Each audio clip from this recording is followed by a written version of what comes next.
السلام عليكم ورحمة الله وبركاته.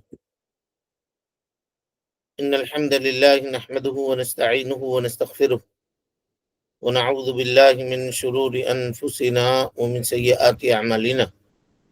من يهده الله فلا مضل له ومن يضلل فلا هادي له، وأشهد أن لا إله إلا الله وحده لا شريك له، وأشهد أن محمدا عبده ورسوله. أما بعد، فإن خير الحديث كتاب الله، وخير الهدي هدي محمد صلى الله عليه وسلم، وشر الأمور محدثاتها، وكل محدثة بدعة، وكل بدعة ضلالة، وكل ضلالة في النار.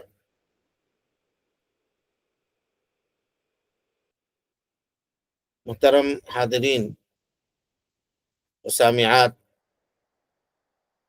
کتاب الطہارہ کے تقریباً 15 حدیثیں ہیں جو آپ کو جو مذکرہ دیا گیا ہے مسابقے کے لیے اس میں شامل ہیں.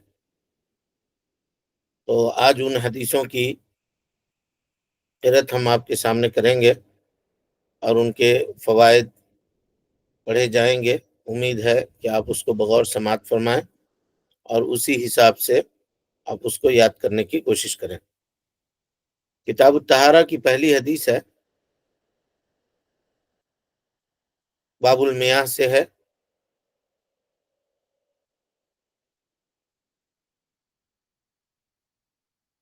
وعن ابی ہریرہ رضی اللہ عنہ قال قال رسول اللہ صلی اللہ علیہ وسلم طہور اناء احدکم اذا ولغ فیہ الکلب ان یغسلہ 7 مرات اولاہن بالتراب، اخرجہ مسلم. وفی لفظ لہ فلیرقہ، وللترمذی اخراہن او اولاہن بالتراب. حضرت ابو ہریرہ رضی اللہ عنہ روایت کرتے ہیں کہ رسول اللہ صلی اللہ علیہ وسلم کا ارشاد ہے کہ تم میں سے کسی کے برتن میں جب کتا منہ ڈال دے یا کتا منہ ڈال جائے تو اسے 7 مرتبہ دھونا چاہیے. سب سے پہلے اسے مٹی سے مل کر صاف کرنا چاہیے. مسلم کی روایت ہے، اور مسلم میں ہی ہے فَلْيُرِقْهُ، یعنی اس کو گرا دینا چاہیے. ظاہر ہے جو کچھ ہے اس میں دودھ ہے یا پانی ہے یا اور کوئی چیز ہے، دال ہے، تو اس کو پھینک دینا چاہیے، بہا دینا چاہیے. نقل کیا ہے ترمذی نے، یہ الفاظ نقل کیے ہیں کہ پہلی یا آخری مرتبہ مٹی سے صاف کیا جائے، یعنی اس برتن کو پہلی مرتبہ یا آخری مرتبہ.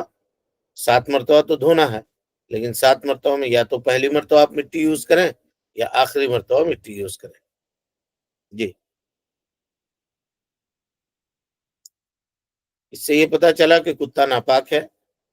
اگر کتا کسی برتن میں منہ ڈال دے تو 7 مرتبہ دھونا ضروری ہے، پہلی یا آخری مرتبہ مٹی سے اور باقی پانی سے. مٹی اگر میسر ہو تو علماء کے صحیح قول کے مطابق صابن وغیرہ کا استعمال درست نہیں ہے. اگر مٹی میسر ہے تو، کچھ لوگ یہ ہے کہ مٹی ہے لیکن اب ہم دوسرے فلور پہ رہتے ہیں، تیسرے فلور پہ رہتے ہیں، مٹی نیچے سے جا کے لائے گا کون؟ نہیں، مٹی استعمال کیجیے. حدیث میں جو لفظ ہے اس لفظ کو، حدیث میں جو کہا گیا ہے اسی کو استعمال کرنا چاہیے. لیکن اگر کوئی ایسی جگہ پر ہے جہاں مٹی میسر ہی نہیں ہے تو ایسی صورت میں وہ کیا کرے؟ صابن وغیرہ کا استعمال کر سکتا ہے. جس پانی یا کھانے میں کتا منہ ڈال دے اسے پھینک دینا ضروری ہے، اس کو نہیں کھا سکتے، یوز نہیں کر سکتے اس کو. جی. وعن ابی ہریرہ رضی اللہ عنہ قال قال رسول اللہ صلی اللہ علیہ وسلم اذا وقع الذباب في شراب احدكم فليغمسه ثم لينزعه فإن في أحد جناحيه داء وفي الآخر شفاء، اخرجہ البخاری و ابو داود وزاد وإنه يتقي بجناحه الذي فيه الداء. حضرت ابو ہریرہ رضی اللہ عنہ روایت کرتے ہیں کہ رسول اللہ صلی اللہ علیہ وسلم نے ارشاد فرمایا کہ جب تمہارے کسی مشروب میں، مشروب کہتے ہیں پینے والی چیز میں، جیسے چائے ہو، دودھ ہو، پانی ہو، جوس ہو، اس طرح کی چیزیں، جب تمہارے کسی مشروب میں مکھی گر جائے تو اس میں اسے ڈبکی دے کر کے نکالنا چاہیے، اس لیے کہ اس کے ایک پر میں مرض کے جراثیم ہوتے ہیں اور دوسرے میں شفا و علاج کے۔ اس کو بخاری اور ابو داؤد نے روایت کیا ہے، اور ابو داؤد کی روایت میں اتنا مزید اضافہ ہے کہ مکھی مشروب میں اپنا وہ پر ڈبوتی ہے جس میں بیماری کے جراثیم ہوتے ہیں، یعنی گرتے وقت مکھی اپنا وہی پر آگے کرتی ہے جس میں بیماریوں کے جراثیم ہوتے ہیں۔ تو جب انسان اس کو مزید ڈبا دے گا، پورا ڈبا دے گا، تو اس سے یہ پتہ چلا کہ جو بیماری اس نے پھیلائی ہے اس کا کاٹ جو ہے اس کے دوسرے پر میں جو اللہ نے رکھا ہے، اس کے ذریعے سے اللہ تعالیٰ کے فضل اور اس کے توفیق سے وہ بیماری ختم ہو جائے گی اور اس کا اثر نہیں ہوگا۔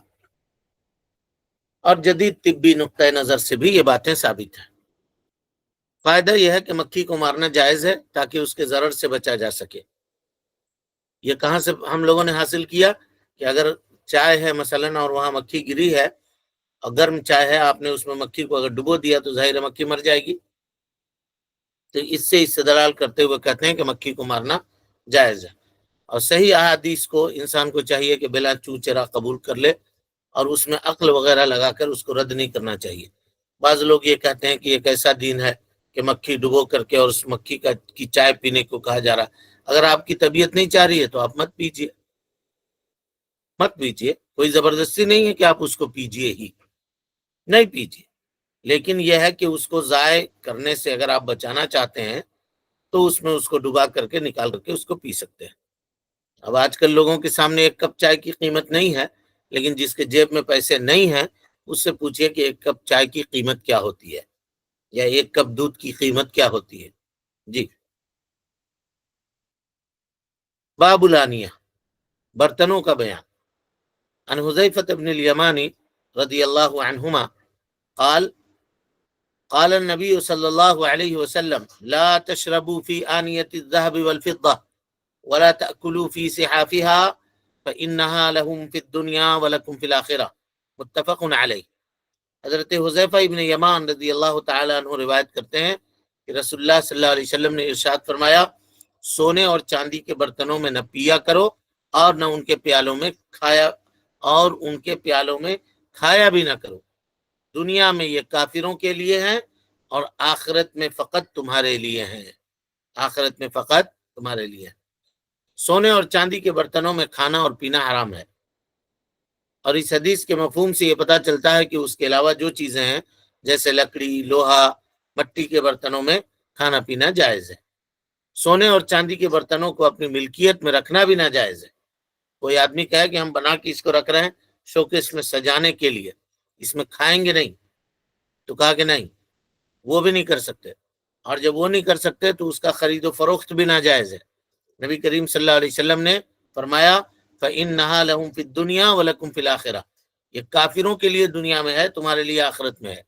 اور لام یہاں تملیک کے لیے ہے، ملکیت کو بتانے کے لیے، یعنی کوئی آدمی اس کا مالک بھی نہیں بن سکتا۔ اس حدیث میں غیر مسلموں کی مشابہت اختیار کرنے سے منع کیا گیا ہے۔ کیسے؟ کہا کہ یہ چیز کافروں کے لیے دنیا میں ہے، تم اس چیز کو اختیار مت کرو۔ باب ازالت النجاست و بیانها، نجاست کو دور کرنے کا بیان۔ وعن ابی السمح قال قال النبی صلی اللہ علیہ وسلم یغسل من بول الجاریہ ویرش من بول الغلام، اخرجہ ابو داود والنسائی وصححہ الحاکم۔ حضرت ابو السمح رضی اللہ عنہ روایت کرتے ہیں کہ رسول اللہ صلی اللہ علیہ وسلم کا ارشاد ہے کہ لڑکی کے پیشاب سے کپڑا دھویا جائے گا اور لڑکے کے پیشاب سے کپڑے پر پانی کے چھینٹے مارے جائیں گے۔ اسے ابو داؤد و نسائی اور حاکم نے روایت کیا اور حاکم نے صحیح قرار دیا ہے۔ جی، حدیث میں شیرخوار کہتے ہیں دودھ پینے والے بچے کو، شیرخوار لڑکے کے پیشاب کو چھینٹا مار کر صاف کرنے کا حکم ہے۔ یعنی لڑکا ہے اور اس کے پیشاب کپڑے کے اوپر لگ گیا، گود میں کسی نے اٹھایا اور اس نے پیشاب کر دیا تو اس میں چھینٹا مار دینے سے وہ کپڑا پاک ہو جائے گا۔ جبکہ شیرخوار اگر بچی ہے، دودھ پینے والی بچی ہے، تو اس کے پیشاب کو دھونے کا حکم ہے، اس کو دھویا جائے گا، کپڑے میں جس جگہ پہ اس کا پیشاب لگا ہے اس کو دھونا چاہیے۔ شیرخوار کہہ کر کے یہ بتا دیا کہ جب وہ کھانے پینے لگے اور دودھ اس کا چھوٹ جائے اب دودھ کے اوپر وہ ڈیپینڈنٹ نہیں ہے، غذا وغیرہ کھا رہا ہے یا کھا رہی ہے، تو اس شکل میں بچہ اگر کھا رہا ہے تو اس کا پیشاب اگر کپڑے پہ لگے تو اس کو دھویا جائے گا۔ کیا اسی طرح سے بچے کے قے کو بھی دھویا جائے گا؟ یعنی کسی نے دودھ پلایا اور دودھ پلا کر کے بچے کو عام طور پہ مائیں کندھے پر رکھتی ہیں اور کندھے میں اس نے دودھ نکال دیا ذرا سا، تو اس حصے کو دھویا جائے گا، اور اس میں لڑکا اور لڑکی اس میں اس کی تفریق نہیں کی جائے گی۔ اس کی حکمت میں بہت ساری باتیں بیان کی گئی ہیں، لیکن نبی صلی اللہ علیہ وسلم کی احادیث پر ایمان لانا واجب ہے، چاہے اس کی حکمت سمجھ میں آئے یا نہ آئے۔ اب لوگ پوچھتے ہیں کہ کیوں ایک کو چھینٹا مارنے کے لیے کہا گیا اور ایک کو دھونے کے لیے کہا گیا؟ بہت ساری باتیں ہیں علماء نے بیان کی ہیں اس کی حکمت میں، لیکن حدیث کو اس کے اوپر عمل کرنا ہم سب کے لیے واجب ہے۔ باب الوضو، وضو کا باب۔ کہتے ہیں وان حمران ان عثمان دعا بوضوء فغسل كفيه 3 مرات ثم مضمض واستنشق واستنثر ثم غسل وجهه 3 مرات ثم غسل يده اليمنى إلى المرفق 3 مرات ثم اليسرى مثل ذلك ثم مسح برأسه ثم غسل رجله اليمنى إلى الكعبين 3 مرات ثم اليسرى مثل ذلك ثم قال رأيت رسول الله صلى الله عليه وسلم توضأ نحو وضوئي هذا، متفق علیہ۔ حضرت حمران مولا عثمان، یہ حضرت عثمان غنی رضی اللہ تعالیٰ عنہ کے آزاد کردہ غلام ہے حمران۔ یہ کہتے ہیں کہ عثمان رضی اللہ عنہ نے وضو کا پانی طلب فرمایا، پہلے اپنے ہاتھوں کی ہتھیلیاں 3 مرتبہ دھوئی، پھر منہ میں پانی ڈال کر کلی کی، پھر ناک میں پانی چڑھایا اور اسے جھاڑ کر صاف کیا، پھر 3 مرتبہ اپنا چہرہ دھویا، پھر دایاں ہاتھ کوہنی تک 3 مرتبہ دھویا، پھر اسی طرح بایاں ہاتھ کوہنی تک 3 مرتبہ دھویا، کوہنی تک مطلب کوہنیوں سمیت، پھر اپنے سر کا مسح کیا، پھر اپنا دایاں اور بایاں پاؤں ٹخنوں تک 3 مرتبہ دھویا، ٹخنوں تک مطلب ٹخنوں سمیت 3 مرتبہ دھویا۔ پھر فرمایا میں نے رسول اللہ صلی اللہ علیہ وسلم کو اسی طرح وضو کرتے دیکھا ہے جس طرح ابھی میں نے وضو کیا ہے، متفق علیہ، بخاری اور مسلم کی روایت ہے۔ وضو کے لیے دوسرے سے پانی طلب کرنا جائز ہے۔ وضو کے افعال کو سکھانے کے لیے استاد شاگردوں کے سامنے عملی طور پر وضو کر کے بتا سکتا ہے۔ سر کا مسح 1 مرتبہ بھی کیا جا سکتا ہے۔ دیکھیے فوائد بہت زیادہ اس حدیث سے ہو سکتے تھے، لیکن چونکہ مذکرہ بھاری نہ ہو اس لیے کم میں رکھا گیا ہے، ورنہ اسی ایک حدیث سے اگر فوائد نکالے جاتے تو 20-30 فوائد یوں ہی نکل جاتے، لیکن آسان ہو اس وجہ سے ایسا کیا گیا ہے۔ جی۔ وعن ابي هريره قال وعن ابي هريره رضي الله عنه قال سمعت رسول الله صلى الله عليه وسلم يقول ان امتي ياتون يوم القيامه غرا محجلين من اثر الوضوء فمن استطاع منكم ان يطيل غرته فليفعل، متفق علیہ واللفظ لمسلم۔ حضرت ابو ہریرہ رضی اللہ تعالیٰ عنہ روایت کرتے ہیں کہ میں نے رسول اللہ صلی اللہ علیہ وسلم کو یہ فرماتے ہوئے سنا کہ قیامت کے روز میری امت کے لوگ ایسی حالت میں آئیں گے کہ وضو کے اثرات کی وجہ سے ان کے ہاتھ پاؤں چمکتے ہوں گے۔ تم میں سے جو شخص اپنی چمک اور روشنی کو زیادہ بڑھا سکتا ہو اسے ضرور بڑھانی چاہیے۔ ایک سیکنڈ۔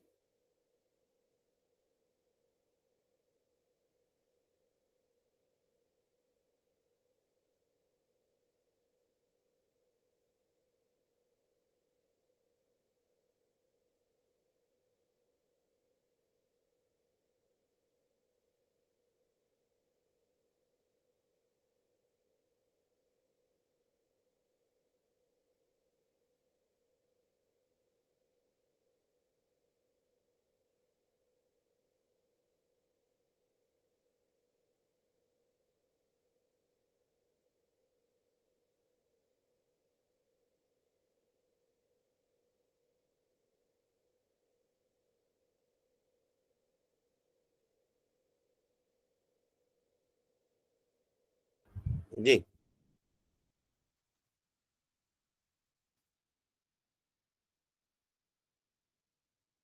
حدیث وضو کی فضیلت کے اوپر دلالت کر رہی ہے، اور یہ اس امت کی فضیلت ہے کہ قیامت کے دن ان کے اعضاء وضو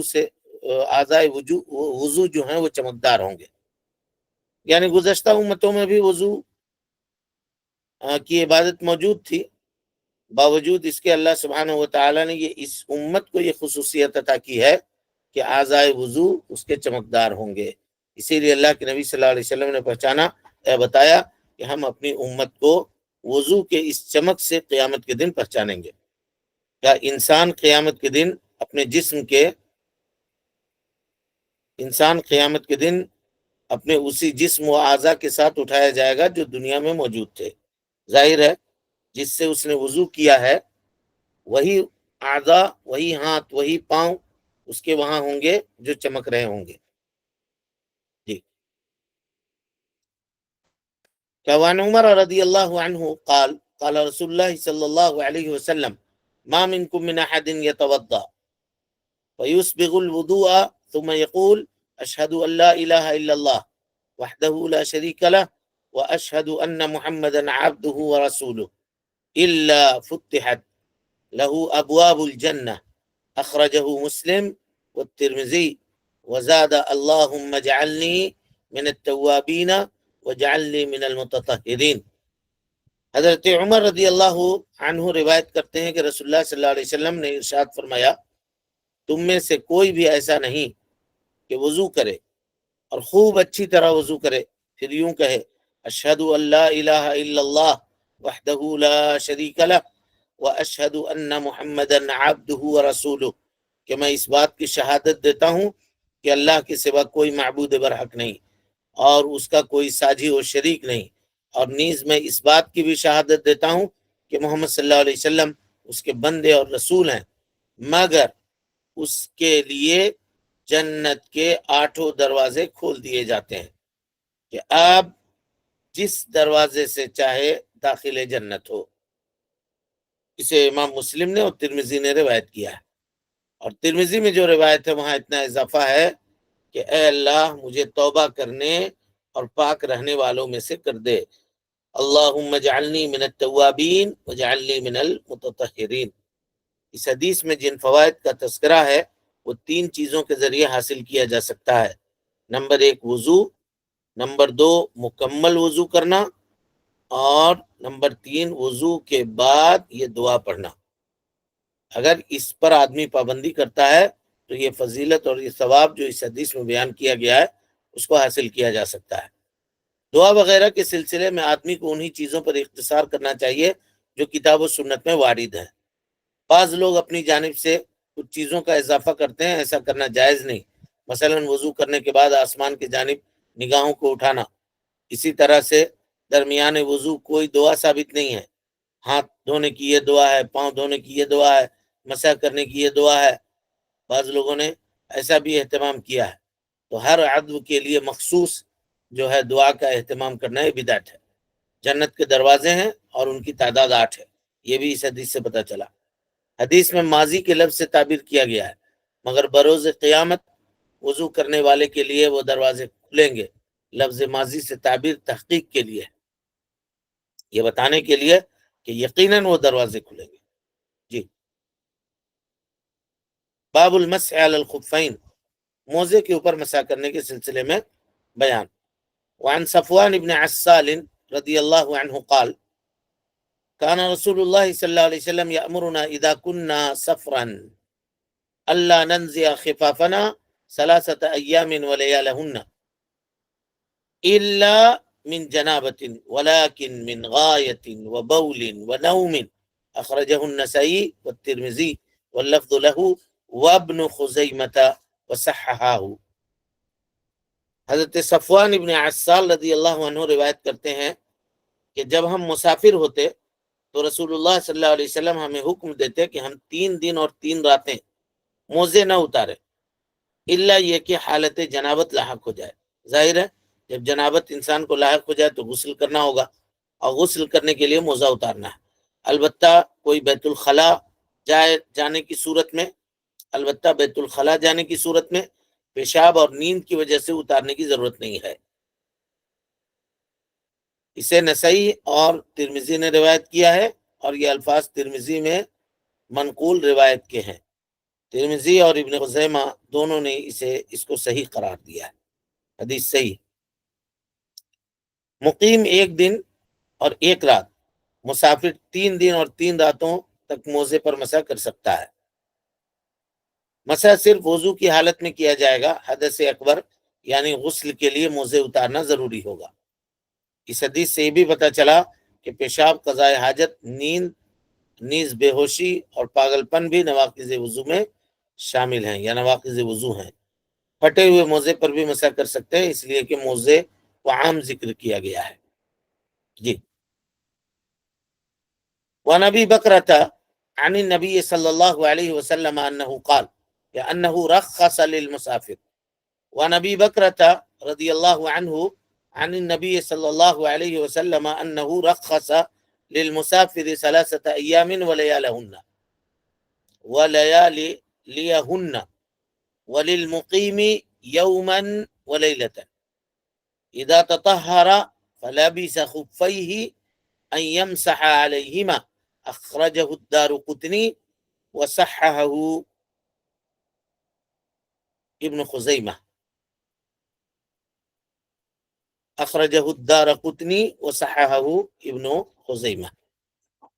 حضرت ابو بکر رضی اللہ عنہ نے نبی کریم صلی اللہ علیہ وسلم سے روایت بیان کی ہے کہ آپ صلی اللہ علیہ وسلم نے مسافر کے لیے مسح کی مدت 3 دن اور 3 راتوں کی رخصت فرمائی ہے، اور مقیم کے لیے 1 دن اور 1 رات، اس حالت میں کہ اس نے باوضو ہو کر موزے پہنے ہوں تو ان پر مسح کر لینا چاہیے۔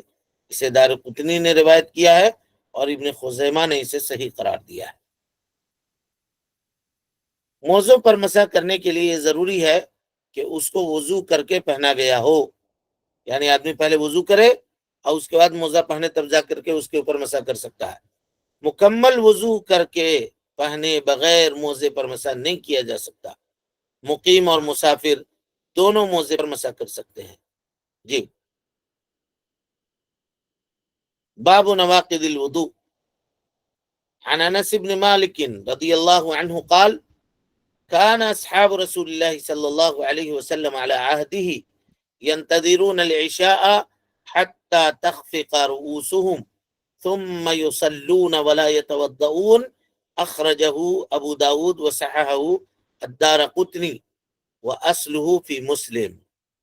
حضرت انس رضی اللہ عنہ فرماتے ہیں کہ عہد رسالت مآب صلی اللہ علیہ وسلم میں، یعنی نبی صلی اللہ علیہ وسلم کے زمانے میں، صحابہ کرام رضی اللہ عنہم نماز عشاء کا انتظار کرتے کہ غلبہ نیند کی وجہ سے ان کے سر جھک جاتے، یعنی بیٹھے رہتے نماز کے انتظار میں کہ اللہ کے نبی صلی اللہ علیہ وسلم نکلیں گے اور نماز پڑھائیں گے۔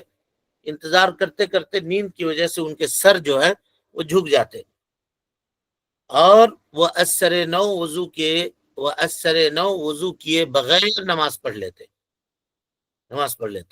ابو داؤد نے روایت کیا ہے، دارقطنی نے اسے صحیح قرار دیا ہے، اور اس کی اصل مسلم میں ہے، یعنی یہ روایت اصلاً مسلم میں بھی ہے۔ اس حدیث سے سنت تقریری کے اوپر عمل کرنے کا ثبوت ملتا ہے۔ سنت تقریری کہتے ہیں کہ نبی صلی اللہ علیہ وسلم کے زمانے میں کوئی کام کیا گیا ہو اور آپ صلی اللہ علیہ وسلم نے اس کو دیکھا یا آپ کو اس کی خبر دی گئی، لیکن آپ صلی اللہ علیہ وسلم نے اس سے منع نہیں کیا، تو یہ سنت تقریری ہے۔ بغیر ٹیک لگائے بیٹھ کر سونے سے وضو نہیں ٹوٹتا۔ صحابہ کرام بیٹھ کر سوتے تھے تو ایسے میں وضو نہیں ٹوٹتا، لیکن اگر کوئی آدمی ٹیک لگا کے سوئے اس طرح سے کہ جس پہ وہ ٹیک لگائے ہوا اگر اس کو ہٹا دیجیے تو گر جائے گا، تو ایسی صورت میں اس کا وضو ٹوٹ جائے گا۔ اسی طرح سے اگر لیٹ کر کے سویا ہے تو اس میں بھی اس کا وضو ٹوٹ جائے گا۔ وعن ابی ہریرہ رضی اللہ عنہ قال قال رسول اللہ صلی اللہ علیہ وسلم اذا وجد احدكم في بطنه شيئا فاشكل عليه اخرج منه شيء املا فلا يخرجن من المسجد حتى يسمع صوتا او يجد ريحا، اخرجہ مسلم۔ حضرت ابو ہریرہ رضی اللہ عنہ روایت کرتے ہیں کہ رسول اللہ صلی اللہ علیہ وسلم نے فرمایا، تم میں سے کوئی اپنے پیٹ میں ہوا کی حرکت محسوس کرے اور فیصلہ کرنا مشکل ہو جائے کہ آیا پیٹ سے کوئی چیز خارج ہوئی ہے یا نہیں، تو ایسی صورت میں وضو کرنے کے لیے وہ مسجد سے باہر نہ جائے تا وقتے کہ یقین نہ ہو جائے، ہوا کے خارج ہونے کی آواز یا بدبو محسوس نہ کرے۔ یعنی اگر محسوس ہو جائے تو ایسی صورت میں وہ نکل کر کے باہر چلا جائے۔ اس حدیث میں وسوسوں کو ترک کرنے کا حکم دیا گیا ہے۔ نیز یہ حدیث فقہی قاعدہ الیقین لا یزول بالشک کی دلیل بھی ہے۔ ریاح کے خروج سے وضو ٹوٹ جاتا ہے، اور اس کی پہچان دو طریقوں سے ہوگی، یا تو آواز سے یا اس کی بدبو سے۔ پیٹ کی گڑگڑاہٹ یا آنتوں کی حرکت، پیٹ کی گڑگڑاہٹ یا آنتوں کی حرکت سے وضو نہیں ٹوٹتا۔ بعض فقہا نے اس حدیث سے بدبو کی ثبوت سے حد جاری کرنے پر استدلال کیا ہے۔ مثلا کسی کو شراب پیتے نہیں دیکھا گیا مگر اس کے منہ سے شراب کی بدبو آ رہی ہے تو اس پر حد نافذ کی جائے گی۔ ایک آدمی کو شراب پیتے ہوئے کسی نے نہیں دیکھا، لیکن وہ آ رہا ہے اور بات کر رہا ہے تو اس کے منہ سے شراب کی بدبو آ رہی ہے، تو ایسی صورت میں اس پر حد نافذ کیا جائے گا۔ دیکھیے اس میں ایک فائدے کی بات آپ کو بتا دے رہا ہوں، آپ کے سبجیکٹ سے ریلیٹڈ نہیں ہے۔ حضرت ابو بکر صدیق رضی اللہ تعالیٰ عنہ کے زمانے میں اور اس سے پہلے نبی صلی اللہ علیہ وسلم کے زمانے میں شرابی کے لیے کوئی حد متعین نہیں تھی۔ جب شرابی پکڑ کر لایا جاتا تو کوئی چھڑی سے، کوئی جوتوں سے اور اس طرح کی چیزوں سے، کوئی لکڑی سے اس کی پٹائی کر دیتے، اس کو چھوڑ دیتے۔ حضرت ابو بکر صدیق رضی اللہ تعالیٰ عنہ کے زمانے میں بھی وہی رہا۔ حضرت عمر ابن خطاب رضی اللہ تعالیٰ عنہ کے زمانے میں اس کے اوپر 40 کوڑے کی حد متعین کی گئی، اور حضرت علی نے اس کو بڑھا کر کے 80 کوڑا کر دیا۔ 80 کوڑا۔ تو لوگوں نے کہا کہ 80 کوڑا یہ بہت زیادہ ہے شراب پینے کی سزا، آپ نے اس کو کیوں متعین کیا، اتنا زیادہ کیوں رکھا، پہلے تو اتنا نہیں تھا۔ تو حضرت علی رضی اللہ تعالیٰ عنہ نے کہا، ایک قاعدہ بن گیا، دیکھیے، کہا اذا شربا، جب وہ پیے گا، سکرا، تو نشے میں آ جائے گا، وَإِذَا سَكَرَ هَذَا، جب وہ نشے میں آئے گا تو اول فول بکے گا، ہدا ہزیان سے اول فول بکنا، وَإِذَا هَذَا، اور جب اول فول بکے گا تو وَافْتَرَا، بہتان تراشی بھی کرے گا، اس کے بارے میں وہ کہے گا، اس کے بارے میں وہ کہے گا، کیونکہ اول فول بک رہا ہے وہ۔ تو کہا فَحَدُّوهُ حد المفتری، بہتان لگانے والے کی جو سزا ہے وہی سزا اس کو لگاؤ، اور بہتان لگانے والے کی سزا کتنی ہے؟ 80 کوڑے۔ تو کہا کہ اب 80 کوڑے اس کو لگاؤ، ٹھیک ہے۔ یہ اس طرح سے استدلال کیا حضرت علی رضی اللہ تعالیٰ عنہ نے، کہا اذا شربا سکرا، واذا سکرا ہدا، واذا ہدا افطرا، فحدوه حد المفتری، فحدوه حد المفتری۔ جی، باب قضاء الحاجہ۔ عنہ سے مراد انس بن مالک رضی اللہ تعالیٰ عنہ ہیں، یہ یاد رکھیے گا۔ وعنہ قال كان رسول الله صلى الله عليه وسلم إذا دخل الخلاء قال اللهم إني أعوذ بك من الخبث والخبائث، أخرجه السبعة۔ حضرت انس بن مالک رضی اللہ عنہ روایت کرتے ہیں کہ نبی کریم صلی اللہ علیہ وسلم قضاء حاجت کے لیے بیت الخلاء میں داخل ہوتے وقت یہ دعا پڑھتے تھے، اللہم انی اعوذ بک من الخبث والخبائث، اے اللہ میں آپ کی پناہ پکڑتا ہوں خبیث جنوں سے اور خبیث جنیوں سے۔ جنوں سے یعنی میل مذکر، اور جنیوں یعنی فیمیل مؤنث جنیوں سے۔ ان کو ساتوں نے یعنی بخاری، مسلم، احمد، ابو داؤد، نسائی، ابن ماجہ اور ترمذی نے روایت کیا ہے۔ بیت الخلاء میں داخل ہونے سے پہلے یہ دعا پڑھنا مسنون ہے۔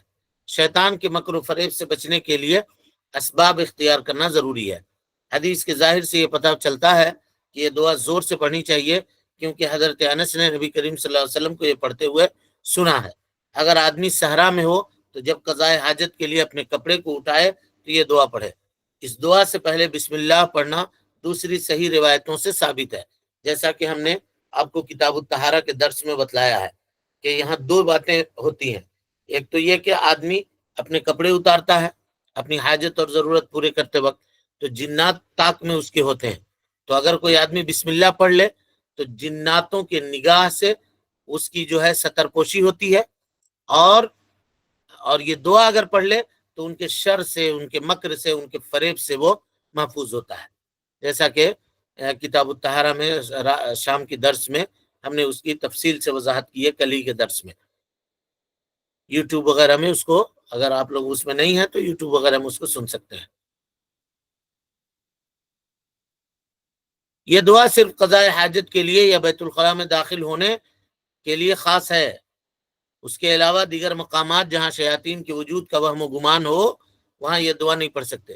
یعنی کوئی آدمی یہ کہے کہ بہت دنوں سے گھر بند ہے، ہو سکتا ہے یہاں شیطان ہو، جنات ہو، اب اس گھر میں داخل ہو رہے ہیں تو دروازے پہ پڑھ رہے ہیں اللہم انی اعوذ بک من الخبث والخبائث، نہیں، نبی صلی اللہ علیہ وسلم نے اس کو جہاں کے لیے پڑھا وہیں کے لیے پڑھنا ہے۔ اور اگر کہیں ایسا کوئی اس طرح کا گھر ہے تو آپ بسم اللہ کہہ کے السلام علیکم ورحمۃ اللہ کہہ کے داخل ہو جائیں، وہاں یہ ہے۔ تو جہاں کے لیے جو چیز وارد ہوئی ہے جیسی اس کو ویسی کرنا چاہیے۔ اسی طرح سے ہم نے کل کے درس میں بتلایا کہ جب آدمی وہاں سے نکلے واش روم سے تو غفرانک کہے، غفرانک، یہ دعا ثابت ہے۔ ام المومنین حضرت عائشہ صدیقہ رضی اللہ عنہ کہتی ہیں کہ نبی صلی اللہ علیہ وسلم جب اپنی حاجت پوری کر کے باہر آتے تو غفرانک کہتے تھے۔ اب اس میں ایک اور دعا بھی ہے، الحمدللہ الذی اذھب عنی الاذی وعافانی، تو یہ دعا جو ہے یہ ضعیف ہے، بعض لوگوں نے اپنی کتابوں میں لکھی ہے، لیکن اس دعا کا پڑھنا ضعیف ہے، اور بعض علماء نے کہا کہ بدعت ہے۔ جب ثابت ہی نہیں ہے تو اس وقت یہ نہیں پڑھ سکتے۔ تو بعض لوگوں نے کہا کہ وہ موقع ہے، آدمی کو راحت حاصل ہوئی ہے، اس کے جسم سے گندگی دور ہوئی ہے تو اس نے اللہ کی تعریف کرنی چاہیے، تو اس میں حرج کی کیا بات ہے؟ دین جو ہے آپ کے جذبات سے طے نہیں کیا جائے گا، حالات اور موقع محل اور ظروف کو دیکھ کر کے شریعت کی دعائیں نہیں متعین کی جائیں گی، اس کے لیے دلیل چاہیے، اور اگر دلیل نہیں ہے اور کوئی اس بغیر دلیل کے وہ عمل کرتا ہے تو یہ بدعت ہے۔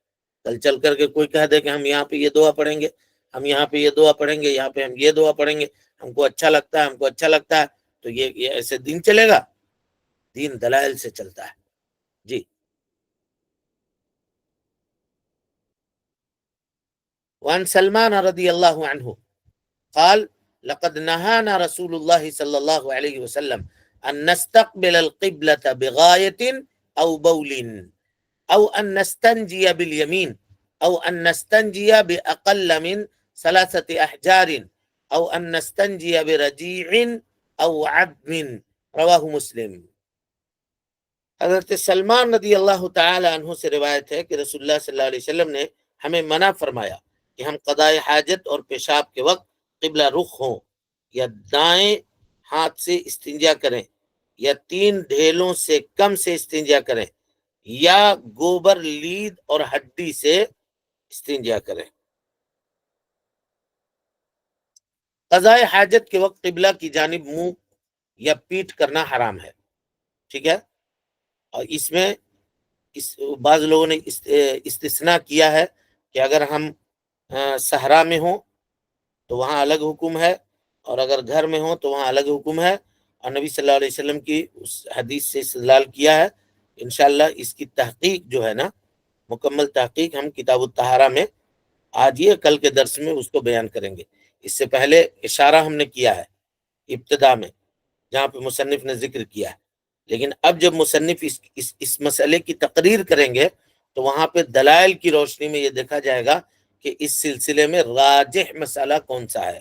کیا کوئی آدمی کسی ایسے جگہ کے اوپر، یعنی گھر میں جو 4 دیواری ہے اس میں اگر قبلہ رخ ہو کر کے یا اس کے اپوزٹ اگر یہ واش روم بنا ہوا ہے تو کیا وہاں بیٹھ کر کے اپنی حاجت وہ پوری کر سکتا ہے یا نہیں کر سکتا ہے، اور اس سلسلے میں صحیح مسئلہ کیا ہے دلیلوں کی روشنی میں انشاءاللہ ہم اس کو واضح کریں گے، تو وہاں پہ وضاحت اس کی کریں گے۔ قضاء حاجت کے وقت قبلہ کی جانب منہ یا پیٹھ کرنا حرام ہے۔ 3 پتھروں سے استنجا کیا جا سکتا ہے، اور موجودہ زمانے میں پائے جانے والے مندیل یا ٹیشو پیپر کا استعمال بھی کیا جا سکتا ہے۔ 3 پتھروں سے 3 کرنا ہی کرنا ہے کمپلسری، اور 3 سے اوپر اگر آپ کر رہے ہیں 4 5 تو ایسی صورت میں مستحب یہ ہے کہ آدمی وطر عدد اختیار کرے، بے جوڑ عدد۔ کہا من استجمارا فلیؤتر، نبی صلی اللہ علیہ وسلم نے فرمایا جو استجمار کرے، استجمار مانے ڈھیلا وغیرہ استعمال کرے تو اسے چاہیے کہ طاق عدد استعمال کرے۔ تو کہتے ہیں مستحب ہے، 3 سے کم نہ کرے، اور 3 سے زیادہ اگر ضرورت پڑی اس کو، 3 میں صاف نہیں ہوا، 3 سے زیادہ یوز کر رہا ہے تو مستحب ہے کہ طاق عدد وہ استعمال کرے۔ یہ دروس کتاب الطہارہ میں وضاحت کے ساتھ موجود ہیں، یوٹیوب میں کوئی سن سکتا ہے۔ ہڈی اور گوبر سے استنجا کرنا منع ہے، اس کی علت کیا ہے وہ ہم نے بتلایا ہے۔ کہ اسی طرح سے روٹی، بریڈ اور دیگر کھانے کی اشیاء سے استنجا کرنا منع ہے۔ ظاہر ہے اللہ کے نبی صلی اللہ علیہ وسلم نے گوبر سے استنجا کرنے سے اس وجہ سے منع کیا، کہا کہ یہ تم جناتوں کے جانوروں کی غذا ہے، تو جب جنات کے جانوروں کی غذا کو ہم نقصان نہیں پہنچا سکتے تو انسان کی غذا کو کیسے نقصان پہنچائیں گے؟ روٹی انسان کھاتا ہے، بریڈ انسان کھاتا ہے، اس سے کیسے کوئی استنجا کر سکتا ہے اور اس کو ضائع اور برباد کر سکتا ہے؟ یہ اللہ تعالیٰ کی نعمتوں کے ساتھ ناشکری بھی ہے، اور انسانی فطرت سے بہت نیچ اور گری ہوئی حرکت ہے۔ ایسا کرنے سے انسان کو اجتناب کرنا چاہیے، پرہیز کرنا چاہیے، کیونکہ یہ انسانوں کے کھانے کی چیز ہے۔ اللہ کے نبی صلی اللہ علیہ وسلم نے جنوں اور ان کے جانوروں کی خوراک کو آلودہ کرنے سے منع فرمایا، تو انسانوں کی خوراک کو آلودہ کرنا بدرجہ اولا حرام ہوگا۔ یہ شریعت کا کمال ہے کہ اس نے ہر چیز کے آداب سکھائے ہیں، ہر چیز کے آداب سکھائے ہیں شریعت۔ باب الغسل وحکم الجنب، جی۔ وعن ابی سعید رضی اللہ عنہ ان رسول اللہ صلی اللہ علیہ وسلم قال غسل الجمعۃ واجب على كل محتلم، اخرجہ السبعہ۔ حضرت ابو سعید خدری رضی اللہ عنہ سے مروی ہے کہ رسول اللہ صلی اللہ علیہ وسلم نے فرمایا جمعہ کے روز غسل کرنا ہر بالغ پر واجب ہے۔ اس کو ساتوں نے یعنی بخاری، مسلم، ابو داؤد، ترمذی، نسائی، ابن ماجہ اور احمد نے روایت کیا ہے، رحم اللہ الجمیع۔ غسل جمعہ کا وقت طلوع فجر سے شروع ہوتا ہے اور اس کا آخری وقت نماز جمعہ سے قبل تک ہوتا ہے۔ مرد اور عورت دونوں کے لیے جمعہ کے دن غسل مسنون ہے، جی۔ باب التیمم، عن جابر بن عبد الله رضي الله عنهما أن النبي صلى الله عليه وسلم قال أعطيت 5 لم يعطهن أحد قبلي، نصرت بالرعب مسيرة شهر، وجعلت لي الأرض مسجدا وطهورا، فأيما رجل أدركته الصلاة فليصلي، وذكر الحديث وفي حديث حذيفة رضي الله عنه عند مسلم وجعلت تربتها لنا طهورا إذا لم نجد الماء، وعن علي رضي الله عنه عند أحمد وجعل التراب لي طهورا۔ حضرت جابر رضی اللہ عنہ سے روایت ہے کہ نبی کریم صلی اللہ علیہ وسلم نے فرمایا مجھے 5 ایسی چیزیں عطا فرمائی گئی ہیں جو مجھ سے پہلے کسی نبی اور رسول کو بھی نہیں دی گئی۔ میری 1 مہینے کی مسافت سے دشمن پر رعب و دبدبے سے مدد کی گئی ہے، یعنی دشمن اگر مجھ سے 1 مہینے کی مسافت کی دوری پر بھی ہوگا تو وہاں اس کے دل میں رعب اور دبدبہ قائم ہوگا۔ ساری زمین میرے لیے سجدہ گاہ اور طہارت و پاکیزگی کا ذریعہ بنائی گئی ہے۔ اب جس آدمی کو جہاں بھی نماز کا وقت آ جائے اسے نماز پڑھ لینی چاہیے، اور آگے پوری حدیث ذکر کی ہے۔ مسلم میں سیدنا حذیفہ رضی اللہ عنہ سے مروی ہے کہ جب ہمیں پانی دستیاب نہ ہو تو زمین کی مٹی ہمارے لیے حصول طہارت و پاکیزگی کے لیے پاک بنا دی گئی ہے۔ مسند احمد میں حضرت علی رضی اللہ تعالی عنہ سے منقول ہے کہ مٹی میرے لیے حصول طہارت کا ذریعہ بنا دی گئی ہے۔ اس حدیث میں نبی صلی اللہ علیہ وسلم کی فضیلت اور آپ کی امت کی فضیلت کا ذکر ہے۔ اللہ تعالیٰ کی نعمتوں کا تذکرہ کرنا مشروع ہے، جیسا کہ نبی صلی اللہ علیہ وسلم نے کیا۔ زمین کی اصل پاک ہے، بحالت ضرورت مساجد کے علاوہ دیگر مقامات پر بھی نماز ادا کی جا سکتی ہے۔ تیمم کے لیے دخول وقت شرط ہے، ہر طرح کی مٹی سے تیمم کیا جا سکتا ہے بشرطے کہ وہ پاک ہو۔ یہاں یہ مذکرہ الحمدللہ تمام ہوا۔ اب آپ حضرات سے یہ گزارش ہے کہ اس کو خوب اچھے سے یاد کرنے کی کوشش کریں۔ کوئی سوال ہے کسی کے پاس؟